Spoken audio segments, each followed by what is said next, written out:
Man, this KFB Coach Flashy, Mr. Backflipping myself 3 times, but I ain't going back though. You hear me? This life after the feds, man. All right, so I pull up at KFB. I see Flashy. Tell me about yourself, Flash. What the world need to know about you? Man, I'm here. Man, I'm about to set myself on fire so the whole world can watch me burn. You know what I'm saying? Right now, I'm motivating people. I'm pushing people to their brink. I'm helping people be the greatest individuals they could be right now. You know, I just come home from the feds. I've been home 4 months, and right now, this is my life after the feds, man. I'm mentoring. I'm motivating. I'm super fitness shape, getting motherfuckers all the way in shape. We building champions over here at KFB, man. Right now, man, I'm just having the best time of my life. This is my new journey in life. I ain't selling no drugs. I ain't getting into no trouble. I ain't pushing nobody to do nothing they don't supposed to do, but I'm pushing everybody to go in that right direction. So I'm just ecstatic. I'm happy right now. All right, so let's start off with first question here. How has your move from Cleveland to Houston after being released changed your views on your life and opportunities? Man, I had to get out of Cleveland, man. I felt like, man, I was just like, you know, in life you need to change. Like, you know what I'm saying? You do something so many times, it's like, and you keep doing it, it's like you crazy. So I realized I was crazy and I needed to change from the inside out. I needed to change my mind. I needed to change my heart. I needed to change my surroundings. I needed to change the people I was hanging with. I needed to change the things I was doing. I had to lock down and have a talk with myself and ask myself, do you want to keep doing the same thing over and over and over and over and over and over and over again? And that's what helped me make this transaction. My brother gave me the chance to come out here, and man, I'm taking full advantage of it. That's beautiful. So, like, what point, like, what year in your last sentence was 7?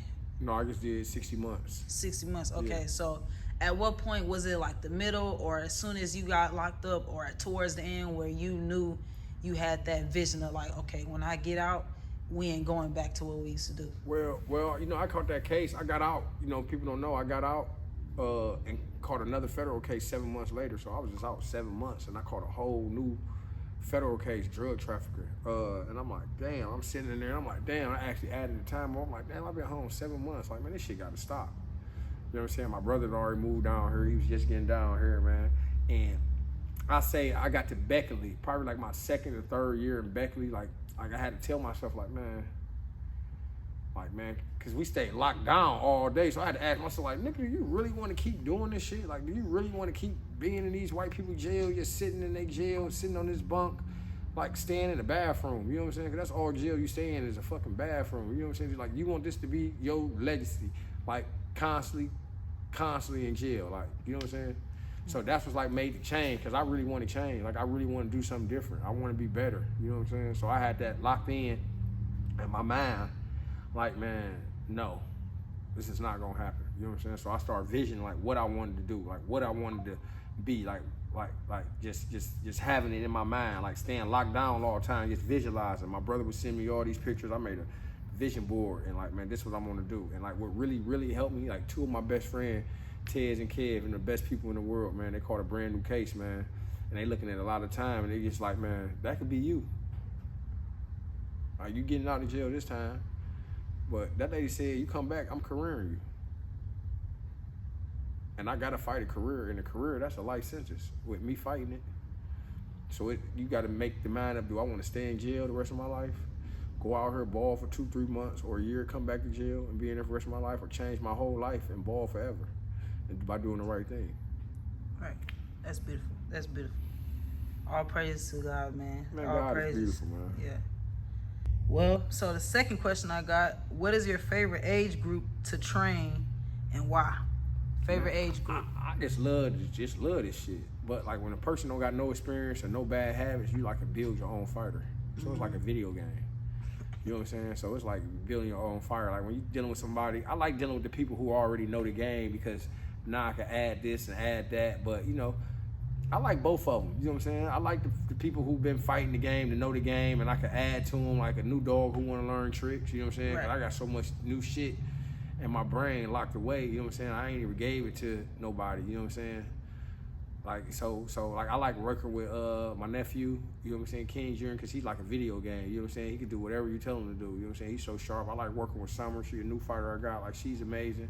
I love working with Kobe. I love working with Debo, but I got a thing about that Kobe. You know what I'm saying? He's so fun. This little new girl, Gabby, she's fun because she don't know nothing. So, you know, everything I'm teaching her is all the right stuff. So, you know, it's just fun. I'm looking to work with everybody else. I like working with the Grady twins, you know what I'm saying? Because they young and they willing to learn new stuff. So it's fun, man.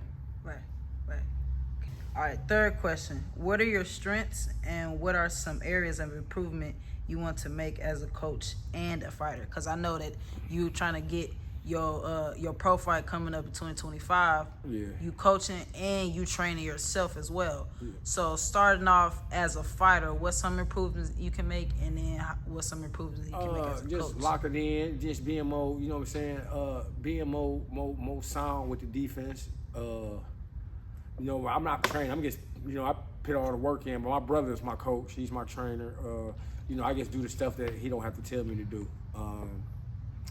But King Jr., KFD King, he the best trainer in the world. You got to ask, if you ask me, you just look at his resume.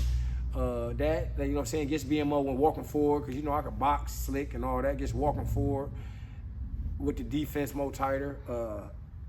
I feel like everything can be improved because you could get better at anything. Like, this is a sport you could be perfect in. Floyd shows you that.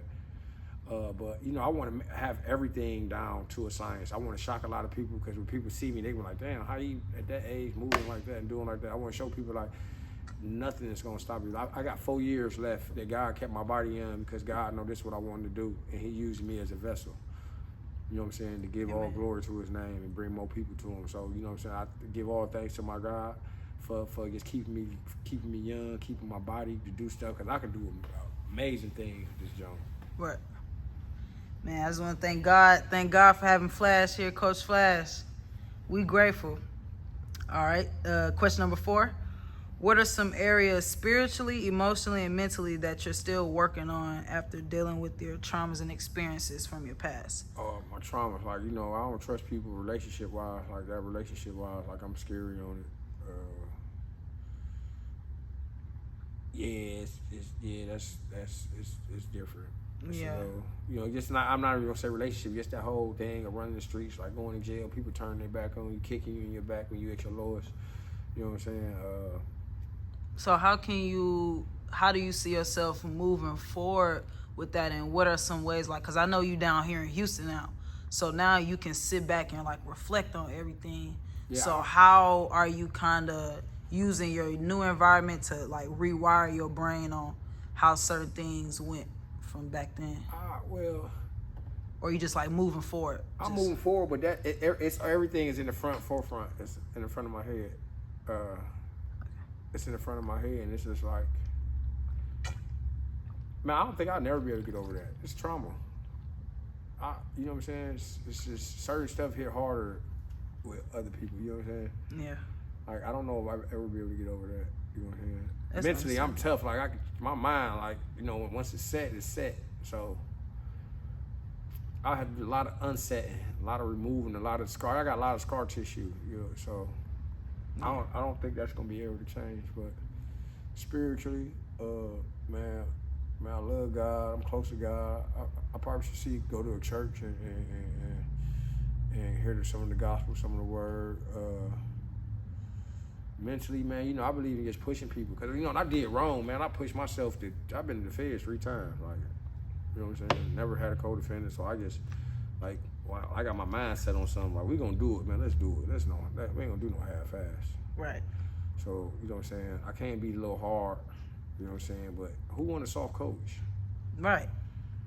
Facts. I mean, I think that you do a great job of pushing everybody in the gym. And honestly, if you want to be great and you come around Coach Flash, you can't be mad when he's trying to push you, because that is exactly what you're going to need to become a champion. So I don't think anything that you're doing is wrong. I think you're doing everything right. Yeah, because in life, like, man, who wants somebody? Listen, if you got people around you who ain't pushing you to be the best, man, you need to evaluate them people. So that's one of the things that helped me out where we're going. My brother was pushing me to be the best. Like, bro, that drug selling shit is over. Like, man, personal training, boxing, fitness, like, man, that shit is the new drug. Right. You know what I'm saying? This is something people constantly need. You know what I'm saying? Yep. So it's just like, you got a different product. It's the same hustle, same grind, different product, different people. You know what I'm saying? People need motivation. People need to hear that good motivation. You know what I'm saying? Sometimes people don't hear people telling the truth. Like, you need to hear the truth sometimes. Like, man, you tripping.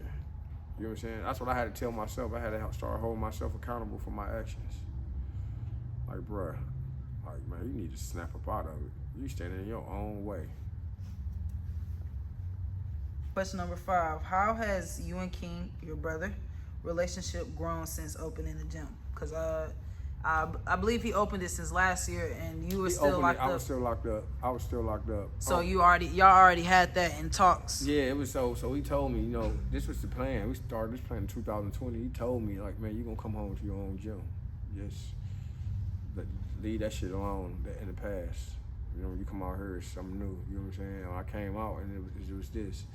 Man, he been like, man, he's such a good brother. You know what I'm saying? He's my younger brother, but he's a big brother. He's so supportive, man. Like, man, I don't got no father figure in my life. You know what I'm saying? If I had to say somebody is a father figure, I would say he is, because how positive he is. You know what I'm saying? And he just, if a person don't know him, man, he's so passionate with the game. You know what I'm saying? He's such a good dude. Like, you know what I'm saying? It's just, it's wonderful, man. I'm glad to have him in my corner. You know what I'm saying? My mother, you know what I'm saying? My sisters, you know, my brother, you know what I'm saying? My friends, my loved ones, you know what I mean? The people who've been there for me, man, I'm just glad to have them, you know what I'm saying? Because they made the transition. You know what I'm saying? I get so many DMs, people telling me, man, I'm proud of you. Yeah, this your route. You know what I'm saying? That shit feel good. Because, you know, for so long, I've been leading people do all the wrong shit. You know what I'm saying? Everything you could think of wrong, just think about it. I done led people. You know what I'm saying? So just be doing something good and just having an influence on the future. You know, working with the Summers, working with the Debo Kobe's, the King, the other fight. You know what I'm saying? The future is like, you know what I'm saying? It's amazing. Right. That's what's up. That's what's up, Flash. My last question for you is, what are 2 specific goals for 2025? Man, come out fighting and shock these motherfuckers and build the biggest, best, baddest motherfuckers they ever seen. You know what I'm saying? Give these motherfuckers hell. When I step on your neck, I'm using both feet. I ain't doing no playing. You know what I'm saying? So when you see me in that ring, when you see me out, you know what I'm saying? No, I'm it. I ain't doing no playing, nigga. Greatest show on earth. You know what I'm saying? 'Cause I gotta think like this, man. I can't go back to jail. You know what I'm saying? Yeah. Man, this shit gonna be atrocious. I ain't playing. Tap in. It's gonna be a show. Tap in. Yeah, boy. Boy. Yeah. All right. Any last closing words? Anything you got to say? Man, You got anybody locked in on your eyes who you kind of seen like they pro and you thinking like I think I want that? Yeah, there's a lot of people. There's a lot of fighters. You know what I'm saying? But you know, I'm just gonna let my work show. All You know right. what I'm saying? So what weight class you coming out in? I'll be fighting 54 or 160. 54 or 160, man. Watch out. 160 for the taking. They ain't got no sauce up there. They ain't got no spill. You hear me? Yeah, 60. Watch out, man. We in Houston with it. 54. Y'all really got a problem. They got that straight up and down fighting style. You know what I'm saying? You know, I got the spill. They gonna need the mop on this joint. You hear me? A whole bunch of them joints. Yeah. My brother about to be back next week. We coming to gyms. We going on a campaign. You hear me? We going on a double backflip campaign. You know what I'm saying? That's how you coming. What up, though? KFB Coach Flash. Subscribe to my YouTube. Like, comment, do whatever you want to do. Haters, do what you want to do. Fans, supporters, do what you want to do. I'm here. Mr. Backflipping himself 3 times, though, and I ain't going back. Boy.